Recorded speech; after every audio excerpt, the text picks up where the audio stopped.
हरिओम, नमस्ते, hello to everyone. आज हम जानेंगे इंद्र मुद्रा के बारे में।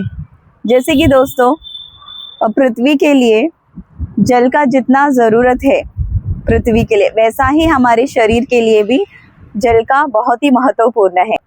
इस मुद्रा स्टडीज़ के ज़रिए हम जानेंगे हमारे शरीर में जल कितना, यानी कि वाटर कंटेंट कितना इम्पॉर्टेंट है। चलिए आगे बढ़ते हैं वीडियो की तरफ। नमस्ते दोस्तों, आज हम सीखेंगे इंद्र मुद्रा। इंद्र मुद्रा को हमारे ग्रंथों में शुद्धि मुद्रा भी कहा गया है, यानी कि हमारे शरीर में जल का तत्व, वाटर एलिमेंट संतुलित रहने से हमारा त्वचा और हमारा शरीर भी एकदम स्वस्थ हो रहता है। हमारी छोटी उंगली शरीर के जल तत्व का प्रतिनिधित्व माना जाता है और इससे बनने वाली इंद्र मुद्रा हमारे शरीर के जल तत्व को संतुलन बनाए रखने में सहायक मानी जाती है। जैसे कि दोस्तों, आप लोग सब जानते हैं, हमारे शरीर में 70 से 80% भाग पानी से ही भरा हुआ है। दोस्तों, अगर इस पानी की संतुलन बिगड़ जाने से हमारे शरीर में यूरिनरी प्रॉब्लम, त्वचा का प्रॉब्लम इत्यादि और भी बहुत सारे प्रॉब्लम हो जाते हैं। चलिए हम आगे बढ़ते हुए देखते हैं इंद्र मुद्रा का प्रैक्टिस करने में हमें कितने सारे फायदे हैं और कौन करना चाहिए और किसको करना चाहिए, किस को नहीं करना चाहिए, ये हम देखते हैं। अगर शरीर में पानी की कमी हो जाए तो इसका असर हमारे शरीर के त्वचा, किडनी, यूरिनरी सिस्टम, पाचन और मांसपेशियों में भी असर दिखाई देते हैं। इसलिए इंद्र मुद्रा को बहुत ही महत्वपूर्ण माना गया है। अब हम जानेंगे इंद्र मुद्रा के फायदे। अगर त्वचा की समस्याएं ज़्यादा होती है, बार बार स्किन में इरिटेशन, ड्राइनेस और इत्यादि और त्वचा से यानी कि स्किन रिलेटेड प्रॉब्लम होता है, तो दोस्तों इंद्र मुद्रा का अभ्यास करने से, नियमित अभ्यास करने से हम उस समस्या से भी सॉल्यूशन पा सकते हैं। चेहरे में ज़्यादातर पिंपल्स, मुहासे होता है, तो भी हम इस इंद्र मुद्रा का अभ्यास करते हुए उसे हम क्योर कर सकते हैं। और जिनको यूरिनरी और किडनी से रिलेटेड प्रॉब्लम है, सिस्टम यानी कि मूत्र प्रणाली में प्रॉब्लम जिनको ज़्यादा होता है, नियमित रूप से इस मुद्रा का अभ्यास करने से वो भी आराम पा सकते हैं। जिनको बार बार यूरिनरी प्रॉब्लम्स यानी कि nature call in the sense ज़्यादा तकलीफ होते हैं, कभी भी रेगुलरली कंटिन्यूसली उनको डिस्टर्ब रहते हैं, तो इंद्र मुद्रा का अभ्यास करना चाहिए दोस्तों। तो आप रेगुलर इस मुद्रा का अभ्यास करिए, शरीर में जल की तत्व को बनाए रखिएगा। Last finger and the thumb finger मत भूलिएगा, ये है इंद्र मुद्रा।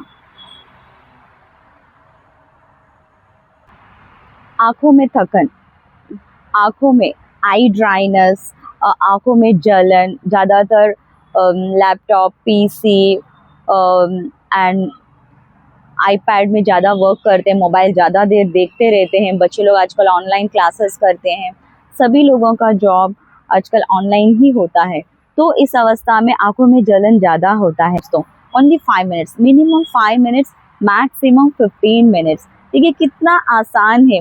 देखिए हमारे जो हाथों में, मैं हमेशा बोलती हूँ हमारे हाथों में जादू है। तो last little finger and thumb finger दोनों हाथों से हमें टच करके रखना है। टच करते हुए हमें बैठक स्थिति में बैठते हुए हमारे दोनों नी जॉइंट के ऊपर हमें रखना है।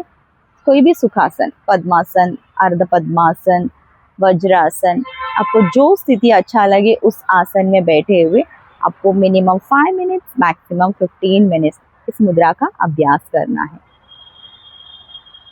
यदि शरीर में पृथ्वी तत्व का कमी हो तो हमारे मांसपेशियों में दर्द, कमजोरी पाया जाता है, तो उस अवस्था में हमें ज़रूर इंद्र मुद्रा का भी अभ्यास करना चाहिए। तो इंद्र मुद्रा का अभ्यास करने से हमारे मांसपेशियों में एक स्थिरता मिलता है, यानी बॉडी स्ट्रांग होता है। यानी कि पहले भी मैंने बताया है, पृथ्वी है तो उसके लिए जल का बहुत इम्पोर्टेंट है। अगर हमारा शरीर पृथ्वी है तो वहाँ हमारे शरीर के अंदर का ब्लड है जल, तो जल का संतुलन सही तरीके से बनाए रहेगा, हम भी अच्छे से स्वस्थ शरीर, शांत मन के साथ हम रह सकते हैं दोस्तों। इंद्र मुद्रा किन लोगों को नहीं करना चाहिए? जैसे कि दोस्तों छींकना, खांसी आना, बार बार छींके, यानी कि एक बार नहीं, ऐसा मत सोचिए कि एक बार मैंने छींक लिया तो इंद्र मुद्रा का अभ्यास नहीं करना चाहिए। ऐसा नहीं होता है कि कंटिन्यूअस बार बार हमें छींक आ रहा है और सर्दी है, कफ है, कोल्ड, नाक से पानी, ज़्यादा पानी बह रहा है और आंखों में ज़्यादा पानी भरकर उभर कर आ रहा है, तो कुछ समय के लिए, कुछ दिनों के लिए इस अभ्यास को हमें रोक देना चाहिए। जब हमें ये प्रॉब्लम ठीक हो जाए उसके बाद हम नियमित रूप से इस मुद्रा का अभ्यास हम कर सकते हैं। अभ्यास कभी कर सकते हैं, कितने दिन में कितने बार कर सकते हैं? 1 से 3 बार कर सकते हैं, 15 मिनट तक आप कर सकते हैं।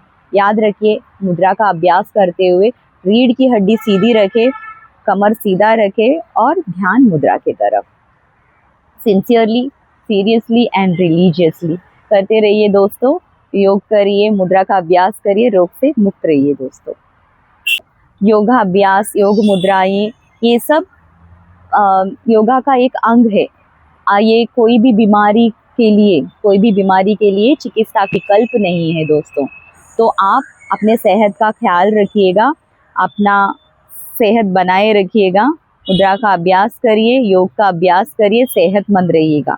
मिलते हैं हम नेक्स्ट वीडियो पर, तब तक के लिए शुक्रिया। वीडियो देखने के लिए थैंक यू दोस्तों, बाय।